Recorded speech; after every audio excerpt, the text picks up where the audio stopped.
అదేంటో నేను చెప్తాను, జాగ్రత్తగా ఆలకించండి. దేవునికి మహిమ కలుగును గాక. హల్లెలూయా. మీరందరూ ఎంత సీరియస్ గా పెట్టారంటే మోకాలు నిజంగా ఈ 4 రోజులు ఉపవాసం పోవడం కోసం కొన్ని 100 రోజులు ఉపవాసం చేసినట్టు ఉన్నారు. అలాగని చేసే లేదు కదా. కొంచెం గట్టిగా చెప్పండి హల్లెలూయా. దేవునికి మహిమ కలుగును గాక. వినండి, ఈ భూమి మీద దేవుడు తన కొరకు ఏర్పాటు చేసుకున్న ఏకైక జనాంగం ఎవరైనా ఉన్నారు అంటే ఎవరు చెప్పండి? ఇశ్రాయేలీయులు. అందరూ మాట్లాడాలి నాతో. ఇశ్రాయేలీయులు అనగానే మీకు ఏం గుర్తుకు రావాలి?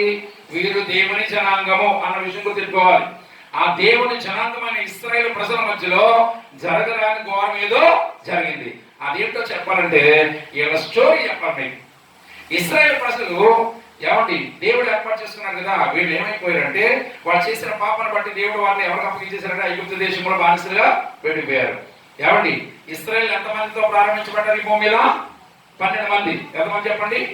12 గోత్రాలు. 12 గోత్రాలు వెళ్ళబోయి ఎంతమంది అయ్యారు అంటే ఏమండి 12 గోత్రాలు వెళ్ళబోయి ఈ 12 గోత్రాలు కష్టం వచ్చిందని, శోధన వచ్చిందని, వీళ్ళు భోజనం దొరుకుతుందని ఎక్కడికి వెళ్ళిపోయారు? ఐగుప్తు దేశానికి వెళ్ళారు కదా. ఐగుప్తులో ఏమంటే కరువు వచ్చిందని ఐగుప్తుకు వెళ్ళిన మీరు కరువు తీరిపోయాక తిరిగి రావాలి కదా. రావాలి ఉద్దేశాలు చెప్పండి. రావాలి కదా. రాలేదు. ఎంతకాలం ఉండిపోయారు? నెల 2 నెలలు కాదు, సంవత్సరం 2 సంవత్సరాలు కాదు, 10-20 సంవత్సరాలు కాదు. ఎన్ని సంవత్సరాలు? 430 సంవత్సరాలు ఉండిపోయారు అమ్మ. ఎంతమంది అయ్యారు తెలుసా? 70 మంది. 12 మంది వెళ్ళబోయి ఎంతమంది అయ్యారు? 70 మంది అయ్యారు. 70 మంది అయ్యేటప్పుడు ఏం జరిగిందంటే కరువు వచ్చింది. కరువు వచ్చిందని చెప్పి 70 మంది కలిసి ఎక్కడికి వెళ్ళిపోయారంటే ఐగుప్తులో భోజనం దొరుకుతుందని అక్కడికి వెళ్ళిపోయారు. వెళ్ళిన తర్వాత కరువు తీరిపోయాక తిరిగి రావాలి కదా. రాలేదు. ఎంతకాలం ఉండిపోయారు? 430 సంవత్సరాలు. ఎందుకు ఉండిపోయారు? రావాలనుకోలేదా? రావాలనుకున్నారు, కానీ ఒకడు రానివ్వలేదు. ఎవడు తెలిసేవాడు? ఐగుప్తు దేశం యొక్క రాసినటువంటి ఫరో రాజు ఉన్నాడు చూసారా.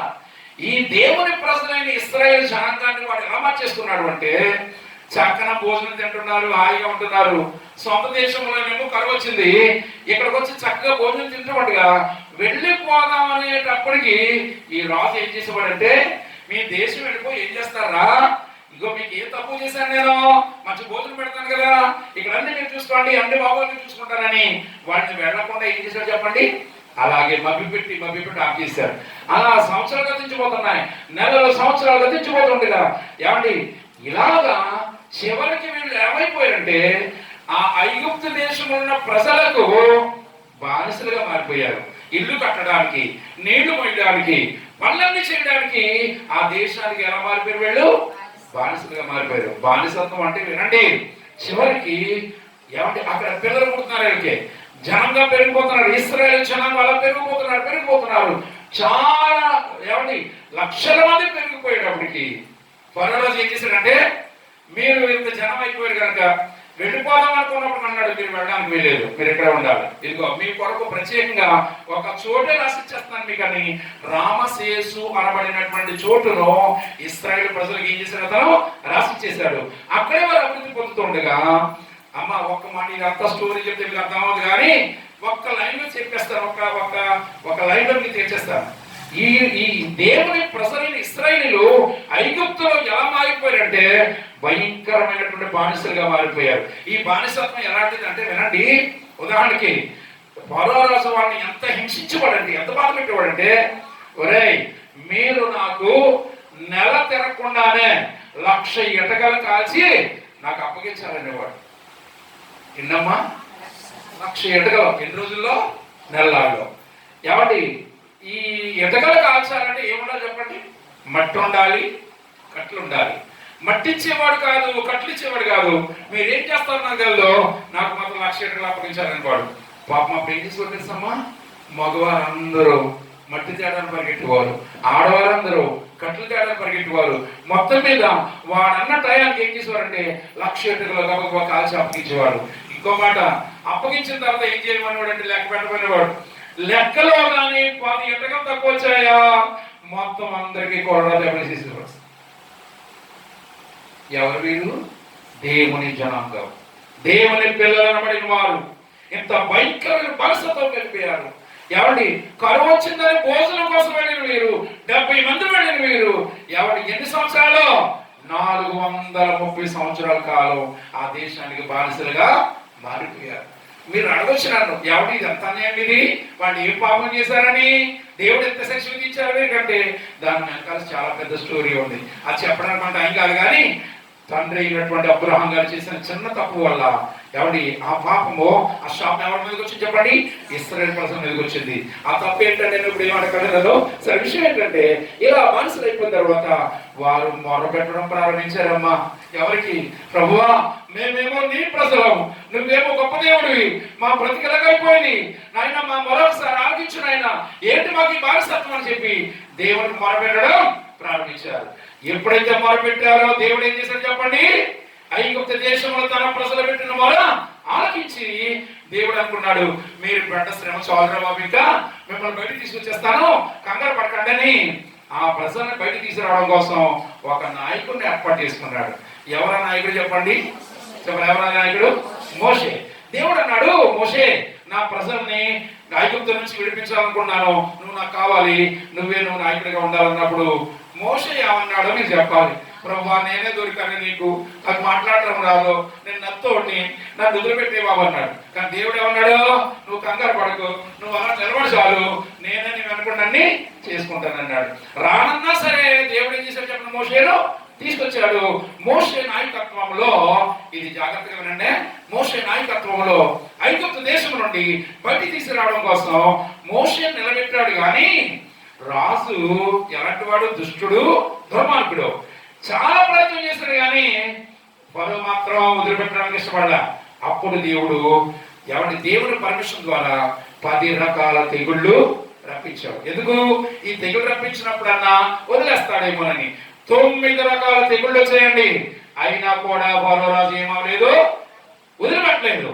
ఇంకా 10వది తెగులు కాదు. ఇది ఇక్కడ చాలా కీలకమైన విషయం ఉంటుంది.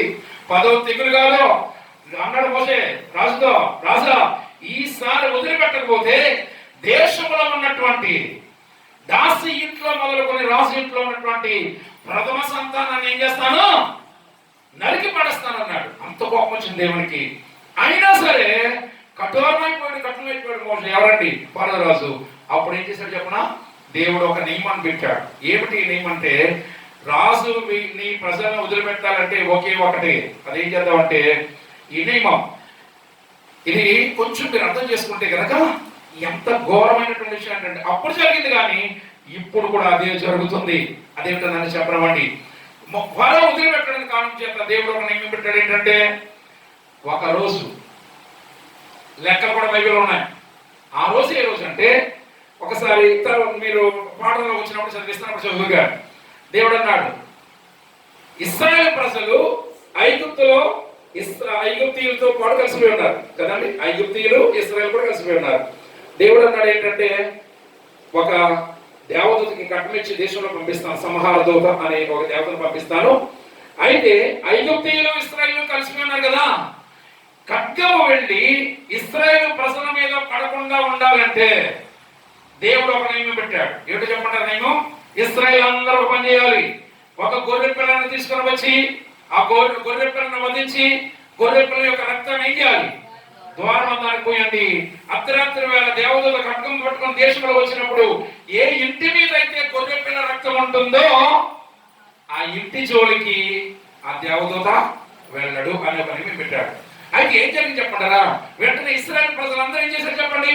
రేపు రాత్రి దేవదూత దేశంలో వస్తుందనగా, ఖడ్గం పట్టుకుని వస్తుందనగా, ఆ రోజు సాయంకాలమున ప్రతి ఇశ్రాయేలీయుడు కూడా గొర్రె పిల్లను వధించి ఆ రక్తాన్ని ఏం చేశారు చెప్పండి? ద్వారబంధాన్ని పూశారు.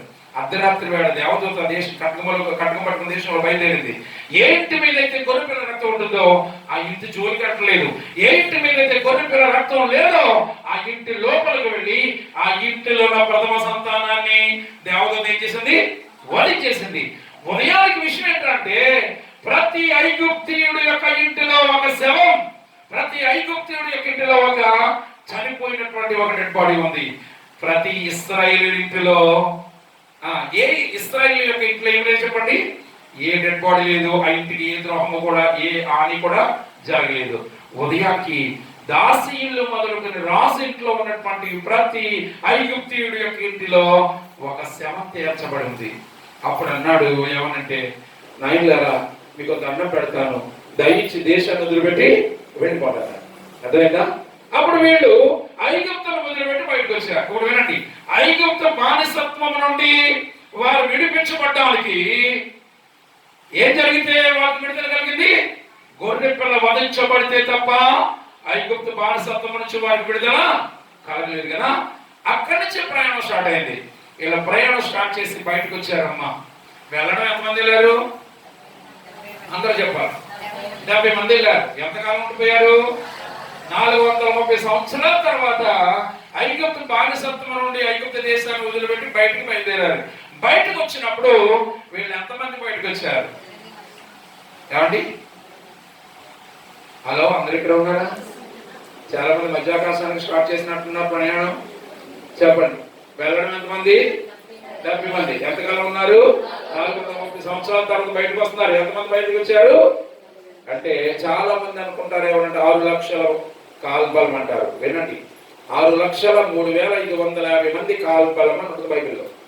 ఎంతండి? 6,03,550 మంది కాల్బలము. కాల్బలం అంటే ఎవరు? కాళ్లతో నడిచే యోధులు, వీరులు. అర్థమైందా? బలమైనటువంటి వీరుల్ని లెక్క పెడితే ఎంతమంది వచ్చారు? 6,03,550 మంది కాల్బలము, బలమైనటువంటి వీరులు వచ్చారు. మరి ఇంకా వినండి, అడవిలో లేకపోతే అరణ్యంలో ముసలి వారు నడవగలరా? కాడు నొప్పులు, వడి నొప్పులు ఉన్నవారు నడవగలరా? చంటి పిల్లలు నడవగలరా?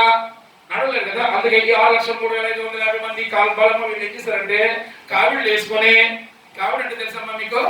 తట్టల్లో, బుట్టల్లో, కావిడిలో, భుజాల మీద, ఒంట్ల మీద, గుర్రాల మీద, గాడిదల మీద మొత్తం అందరం లెక్క పెడితే 24 లక్షల మంది. హలో, ఉన్నారా? ఎంతమంది? వెళ్ళడం ఎంతమంది వెళ్ళారు?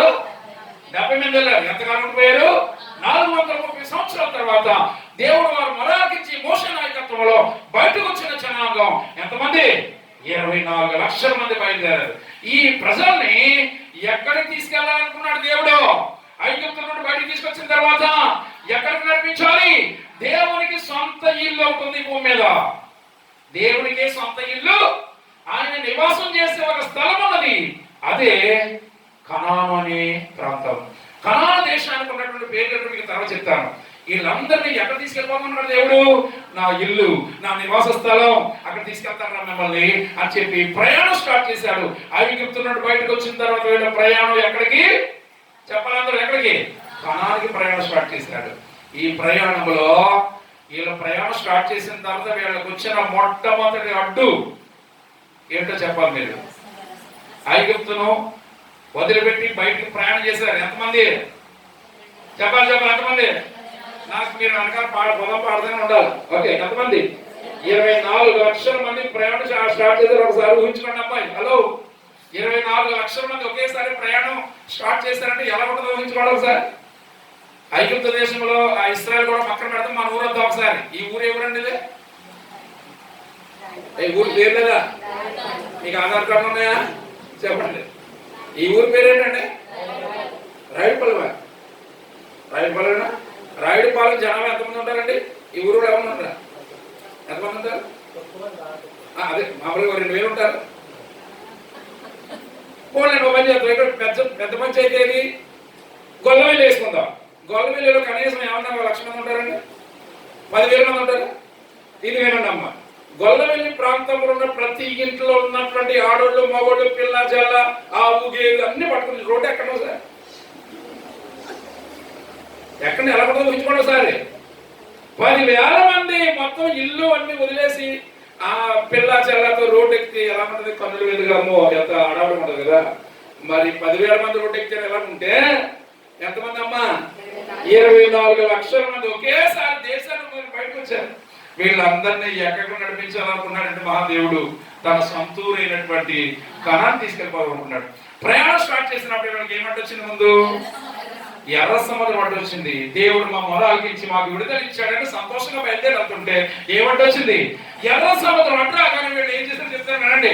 సముద్రం దగ్గర కూర్చొని వీళ్ళమ్మ ఎంత దారుణమైన మాటలు మాట్లాడుతున్నారంటే, అయ్యో ఐగుప్తు నుండి బయటికి తీసుకొచ్చాడు దేవుడు, తీరా ఏం జరిగి బయటకు వచ్చిన తర్వాత ఫరో గారి యొక్క మనసు ఏమైపోయింది, కఠినం అయిపోయి సైన్యాన్ని పంపి ఎవరే తీసుకొచ్చాడు బాబు, వాళ్ళు వెళ్ళిపోతే మనకేమి ఉండదని చెప్పి ఫరో సైన్యాన్ని పంపించాడు.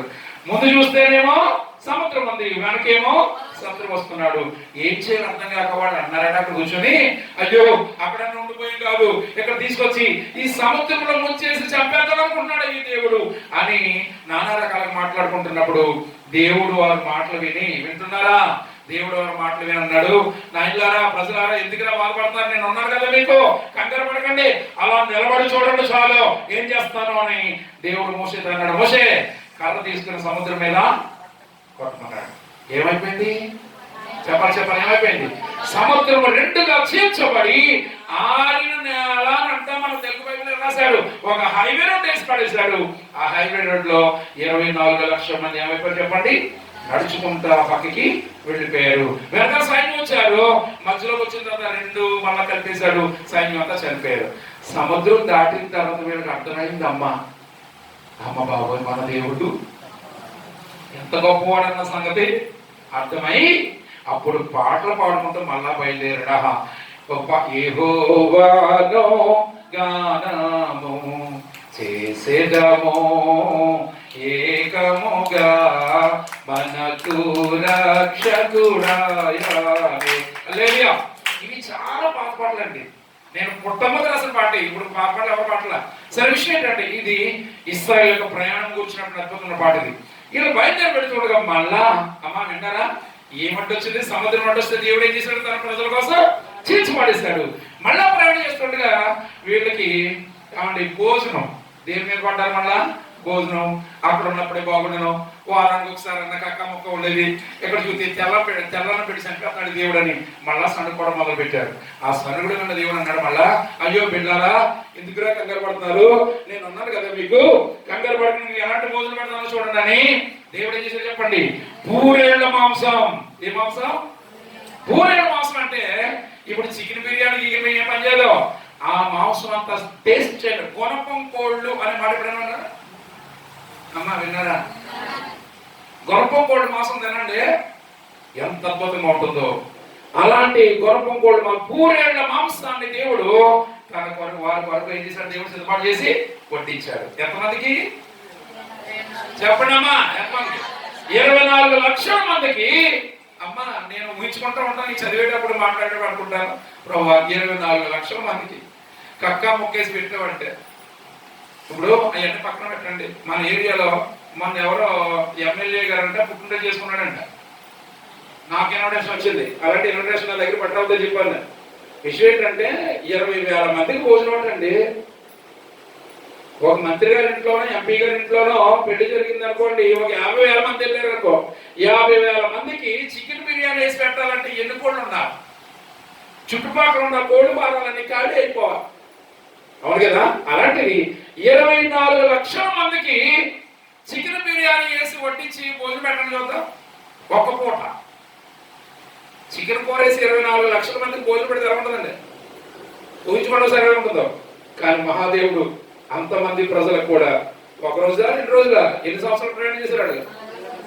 40 సంవత్సరాల ప్రయాణంలో తన ప్రజలకి ఏమండి భోజన విషయంలో, ఇలా భోజన విషయంలో ఎప్పుడైతే సనుకున్నారో దేవుడు అద్భుతమైన భోజనం పెట్టాడు. మళ్ళా కొంచెం దూరం వెళ్ళిన తర్వాత నీళ్ళు అయిపోయాయి.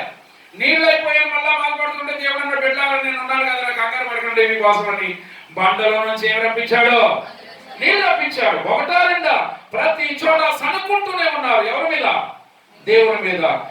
ఇలా సనుకున్నప్పుడల్లా దేవుడు ఏం చేస్తున్నాడు వాడితో, బాబు నేను ఉన్నాను రా కంగారు పడకండి అని చెప్పి వాళ్ళని ఓదారుస్తూ వారికి కావలసిన మాట అన్నింటినీ ఏం చేస్తున్నాడు ఆయన సమకూరుస్తూ నడిపిస్తూ ఉన్నాడు. ఒక మాట చెప్పనా, తన ప్రజలు ఎవడు ఈ ప్రయాణంలో ఎవడు ఎక్కడ చనిపోతారో కానీ పగలు ఎండ దెబ్బ అయినను రాత్రి వెన్నెల దెబ్బ అయినను తగలకుండా 24 లక్షల మందిని కోడి తన పిల్లల రెక్కల కింద ఎలాగైతే కాపాడుకుంటుందో అంత జాగ్రత్త తీసుకొని దేవుడు ఏ లోటు లేకుండా సముద్రం అడ్డు చీల్చి పడేసి, భోజనం లేదంటే ఆకాశంలో మన్నా కురిపించి, ఎవరి నీళ్లు లేదంటే బండ్లోంచి నీళ్ళు రప్పించి, ఏం తప్పుతుందా దేవుడు వాడిని ఏం చేస్తాడు చెప్పండి?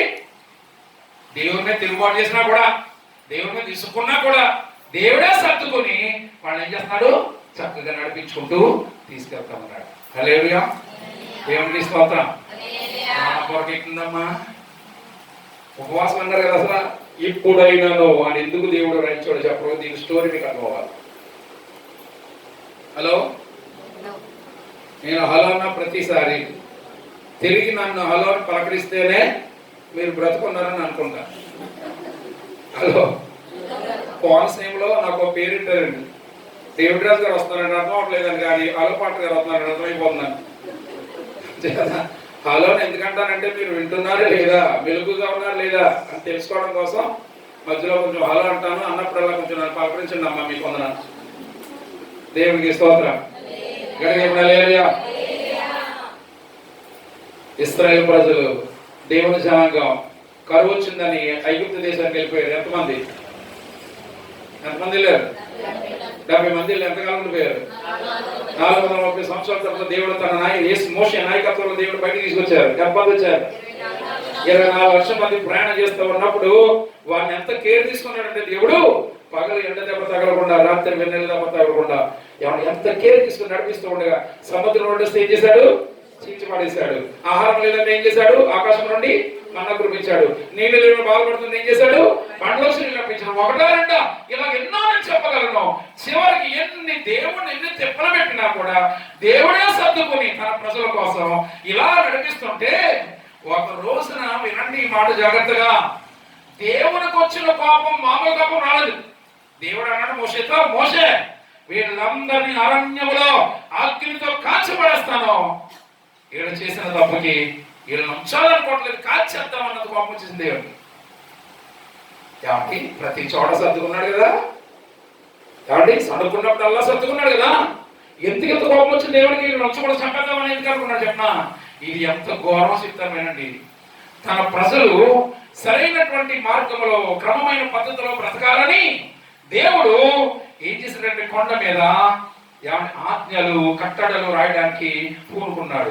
పూనుకున్న తర్వాత అన్నాడు, మోషేను ఒకసారి కొండ మీదకి రా, నా ప్రజలు ఎలా బతకాలో ఎలా జీవించాలో నేను కట్టలో రాస్తాను రమ్మన్నప్పుడు మోషే ఎక్కడికి వెళ్ళి చెప్పండి, కొండ మీదకి వెళ్ళాడు. కొండ మీదకి వెళ్ళిన రోజు బాగానే ఉన్నారమ్మా. 2-3 రోజుల తర్వాత కింద ఏం జరుగుతుందంటే, మోషే ఏమో కొండ మీద ఉన్నాడు, కింద ఉన్న ఈ ప్రజలు ఎంత ఘోరమైన పాపం చేశారంటే, వినండి దేవుడు రాసినటువంటి పదాజ్ఞాల్లో మొదటి ఆజ్ఞ ఏంటి? నేను తప్ప వేరొక దేవుడు మీకు ఉండకూడదు, విగ్రహారాధన చేయకూడదు అనేది. నేను తప్ప వేరే దేవుడిని మీరు ఆరాధించుకొని నేనే దేవుడిగా ఉండాలన్నారు. దేవుడేమో నేను తప్ప వేరొక దేవుడు మీకు ఉండకూడదని అక్కడ పలక మీద రాస్తుంటే, కింద ఈ దుర్మార్గమైనటువంటి జనం ఏం చేశారంటే, ఆ మోషే ఏమైపోవడం మనకు తెలదో, ఆ దేవుడు ఏమైపోవడం మనకు తెలదో, మాకు దేవుడు ఉండాలని వాళ్ళు ఏం చేశారు చెప్పండి? దూడను బొమ్మగా చేసుకుని బంగారంతో ముక్కుల్లో చెవుల్లో ఉన్న బంగారం అంతా తీసేసి పోత పోసి దూడను బంగారం చేసుకుని బంగారపు దూడను తయారు చేసి ఏమన్నారు తెలుసమ్మా? ఐగుప్తు దేశం నుండి మనం బయటికి తీసుకొచ్చిన దేవుడు ఈ దేవుడే. ఏ దేవుడు? ఇంతకంటే దుర్మార్గం ఎక్కడైనా ఉంటుందా? ఎప్పుడైతే ఈ విగ్రహం చేయడం దేవుడు చూశాడో, దేవుడికి ఏమొచ్చింది చెప్పండి? కోపం వచ్చి ఏమన్నాడో చదివితే బాగుంటుంది కదా. నిర్మాకాండం 2వ అధ్యాయం 7వ వచనం చదవండి. నిర్మాకాండం 32వ అధ్యాయం 7వ వచనంలో ఏం రాయబడింది? కాగా యెహోవా మోషేతో ఇట్లా నేను. ఆగండి ఒక్కసారి. దేవుడు ఎవరితో మాట్లాడతాడు? మోషేతో మాట్లాడతాడు. ఏమని? చదువుసలే. ఐగుప్తు దేశం నుండి. అమ్మా ఇది చాలా జాగ్రత్తగా వినాలి. దేవుడు మోషేతో ఏమన్నాడు చూడండి, ఐగుప్తు దేశం నుండి ఎవరు రప్పించారు? అమ్మా నిర్మాకాండం దొరకలేదా ఇంకా కొంతమందికి? కీర్తన గ్రంథం పక్కన ఉండాలి, చూసుకోండి. దొరికిందా? ఏముంది అక్కడ? ఐగుప్తు దేశం నుండి నీవు రప్పించిన. ఎవరన్నారు ఈ మాటలో? దేవుడు అన్నాడు. ఎవరితో? మోషేతో. అసలు ఐగుప్తు దేశం నుండి ఇశ్రాయేలు ప్రజలు రప్పించింది ఎవరు? మోషేనా దేవుడా? మాట్లాడాలి అందరూ. మోషేనా దేవుడా? దేవుడే. మోషే ఏమన్నా నీకు దండం బాబు నేను రాలన్నాడు. కానీ దేవుడు ఏమన్నాడు? నేను ఉన్నాను బాబు అలా నిలబడాలన్నాడు కదా. ఇప్పుడు దేవుడు కోపం వచ్చి వీరు నా ప్రజలను అనిపించుకోవడం ఇష్టం లేక ఏమన్నాడంటే మోషే మీద పెట్టేస్తాడు. ఏమని? ఐగుప్తు దేశం నుండి నీవు రప్పించిన. ఇది అంత అన్యాయంటే మోషే రప్పించాడా? చెప్పరా? దేవుడే రప్పించాడు. మోషే అనుకోండి కదా. అలాంటి వాడు చేసిన పనికి వీరు నా ప్రజలను నడిపించుకోవడం ఇష్టం లేక ఏమన్నాడంటే నీవు రప్పించిన తర్వాత నీ ప్రజలు. హలో, ఎవరి ప్రజలు చెప్పాలి? దేవుడు అన్నాడు తెలిసి ఇశ్రాయేలు ప్రజలతో, నా పేరు పెట్టబడిన నా జనులు అన్నాడా? ఎవరు జనులు? దేవుడి ప్రజలు. ఇక్కడ మోసేతో దేవుడు ఏమన్నాడు? నీవు రప్పించిన నీ ప్రజలని ఎవరి మీద పెట్టారన్నమా దేవుడు? మోసే మీద పెట్టితే మోసే ఊరుకున్నాడు అనుకున్నారా? మోసే రివర్స్ కౌంటర్ ఇచ్చాడు. తిరిగి కౌంటర్ ఏమిచ్చాడు చెప్పిన 11వ వచనం రాయబడింది. మోసే తన దేవుడిని యెహోవా బతుమాలుకొని, యెహోవా నీ మహాశక్తి వలన, నీ బాహుబలము వలన ఐగుప్తు దేశం నుండి రప్పించిన నీ, ఎక్కడ చెప్పడం వల్ల మోసే తిరిగి దేవుడు అక్కడ ఏమని, రప్పించిన నీ ప్రజల మీద. ఇందాక దేవుడు ఏమన్నాడు? మోసే ఏమన్నాడు? నీ ప్రజలు అన్నాడు. ఇప్పుడు మోసే ఏమన్నాడు? ఒకరి మీద ఒకరు పెట్టుకున్నారమ్మా. ఇలా నా ప్రజలు అనిపించుకోవడం దేవుడికి ఇష్టపడలేదు. దేవుడికి మాట అన్నాడు. ఏమో చెప్పిన మోసే, వీళ్ళందరినీ చంపేసి మళ్ళా నీ ద్వారా కొత్త జనాంగాన్ని నా కొరకు నేను తయారు చేసుకుంటాను అన్నాడు. అంటే దేవుడు మోసకి ఏమిచ్చాడు? బంపలాఫర్, మామలాఫర్ కాదు ఇది. అప్పుడు మోస ఏమనొచ్చు? ప్రభు పంచి బాబా గొడవ వెళ్ళిపోతుంది, ఇంత నేను పడలా పోతున్నాను అని అన్నారు. కానీ మోస ఏమన్నా చెప్పిన, అయ్యా అంత మాట అనొద్దు, వీళ్ళు చంపేసావనుకో అరణ్యంలో నీకే చెడ్డ పేరు వస్తుంది. ఐగుప్తులో ఉన్న వాడిని తీసుకొచ్చి అరణ్యంలో వీళ్ళు చంపేశారని అంత నీ గురించి చెడ్డగా చెప్పుకుంటారని దేవుడి కోపానికి ఎవరి మోస ఇచ్చినటువంటి రిప్లై, నా ప్రజలు అన్నం పెట్టినాయినా, నువ్వు రప్పించావు కదా, నీ ప్రజలు కదా వీళ్ళు అని మోషే ఏం చేశాడంటే ఇశ్రాయేలు ప్రజల పక్షంగా నిలబడి దేవుడిని ఏం చేశాడైనా వారించాడు. అప్పుడు దేవుడు మళ్ళా తగ్గి శరీరబాబు ఏం చేద్దాం నడని చెప్పి మళ్ళా తీసుకొచ్చి మొత్తం మీద ఎక్కడ పెట్టేసారు? తీసుకొచ్చి చెప్పాలా, కనాన్ దేశానికి తీసుకొచ్చారు. అమ్మా చరిత్ర అయిపోయింది, ఇక్కడ నుంచి జాగ్రత్తగా వినండి. హలో, కొంచెం నవ్వుతూ పలకరించండి అమ్మా. నా మీద ఏదో కోపం పెట్టుకున్నట్టున్నారు మీరు.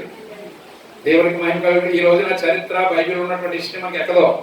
బైబిల్ మాటలు చక్కగా బయట సొల్లు కూడా చెప్తుంటారు కొంతమంది, అలాంటి బాగా ఇస్తే మనకి జాగ్రత్తగా వినండి. ఇది ఎవరి స్టోరీ అనుకుంటున్నారు కదా, చివరికి వచ్చిన తర్వాత స్టోరీ అవుతుంది, నీకు అదే రైట్. దేవుడు మొత్తం మీద తీసుకొచ్చి ఎక్కడ పెట్టాడు చెప్పండి? కనాన్లో పెట్టాడు. ఎక్కడుంటారు వీళ్ళు? ఐగుప్తులో బానిసలుగా భయంకరమైన శ్రమ అనుభవిస్తూ, శరీర శ్రమ, మానసికమైన శ్రమ అనుభవిస్తూ బ్రతుకుతుండగా దేవుడు తన ఉచితమైన ప్రేమ చూపించి, అయ్యో నా పిల్లలు పడిన శ్రమ ఇంకా చాలు అని వాడిని ఎన్ని కష్టపెట్టినా, దేవుడి మీద ఎంత తిరుగుబాటు చేసినా, దేవుడిని ఎన్ని తిప్పలు పెట్టినా దేవుడే సర్దుకొని మొత్తం మీద తిరిగి తీసుకొచ్చి ఎక్కడ పెట్టేశాడు చెప్పండి? పాలస్తీనా దేశం. ఆ దేశం పేరు చెప్పండి? కనానులో పెట్టాడు. కనాను అంటే ఎలాంటిదో చెప్తాను, జాగ్రత్తగా వినండి. కనాన్ అనే ప్రాంతం ఉంది చూసారా, ఆ ప్రాంతానికి ఎన్ని పేర్లు ఉన్నాయో ఒక్కొక్కటి చెప్తాను మీకు. కనాను అనగా మరొక అర్థం ఏంటంటే దాండి వాగ్దాన భూమి. చెప్పండి అందరూ. కనాను కొన్న మరొక పేరు చెప్పండి? వాగ్దాన భూమి. మూడోది దీనికి మరొక పేరు చెప్పండి కదా, పాలస్తీనా దేశం అనగా పాలు తేనెలు ప్రవహించే దేశం. ఇంకో పేరు సియోను పట్టణం, మరొక పేరు ఇశ్రాయేలు దేశం, మరొక పేరు యోధా పట్టణం, మరొక పేరు ఈ మధ్య కాలంలో యేసు ప్రభు వారు వచ్చిన తర్వాత ఇవ్వబడిన అద్భుతమైన బిరుదు అదేంటంటే పరిశుద్ధ భూమి, హోలీ ల్యాండ్. ఇవన్నీ ఒకే భూమికి పెట్టిన పేర్లు. మొదటి పేరేంటి చెప్పాలి, అందరూ మాట్లాడండమ్మా. మొదటి పేరేంటి? కనాను. కనానుకున్న మరొక పేరేంటి చెప్పండి? వాగ్దాన భూమి. మరొక పేరేంటి చెప్పండి? పాలస్తీనా దేశం, పాలు తేనెలు ప్రవహించే దేశం, ఇశ్రాయేల్ దేశం, యోధా పట్టణం, సియోను పట్టణం, వాగ్దాన భూమి. ఇంకా చెప్పండి పరిశుద్ధ. ఇన్ని పేర్లు ఉన్నాయి కదా, వినండి. ఈ భూమి ఎలాంటిదో నేను చెప్తాను. దీనికి కూడా మరొక అద్భుతమైన పేరు ఏంటంటే పాలు తేనెలు. చెప్పాలి. ఏ పేరు? పాలు తేనెలు ప్రవహించే.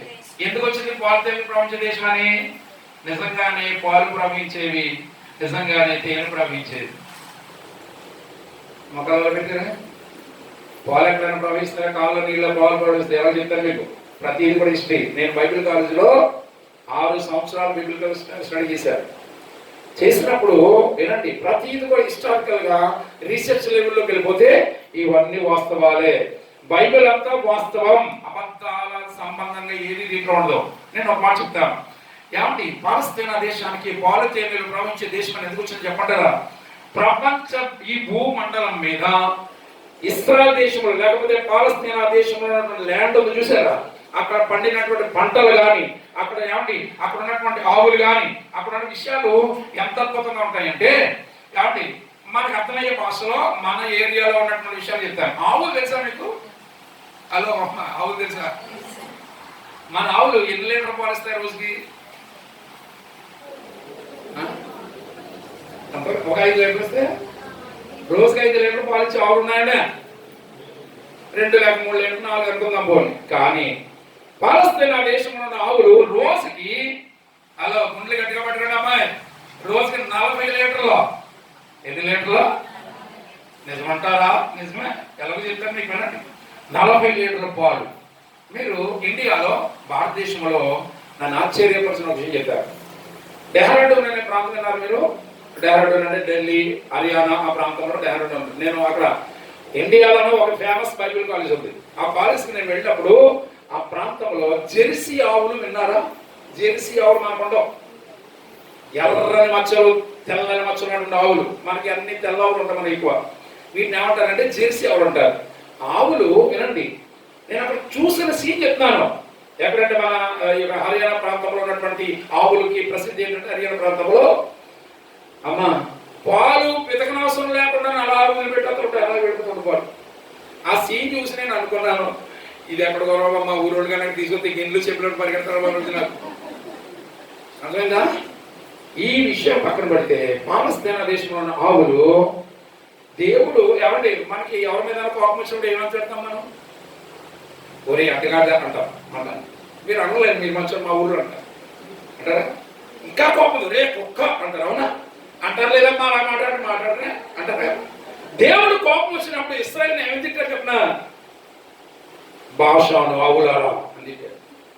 బైబిల్ మాట బలిసిన ఆవులు అంటే అవి కొవ్వు పట్టి 40 లీటర్ల పాలు పితకనవసరం అలా వదిలిపెట్టుతుంటాయి. అంత శ్రేష్ఠ. అందుకే పాలు తేనెలు ప్రవహించే దేశం అని వట్టినే రాలేదు.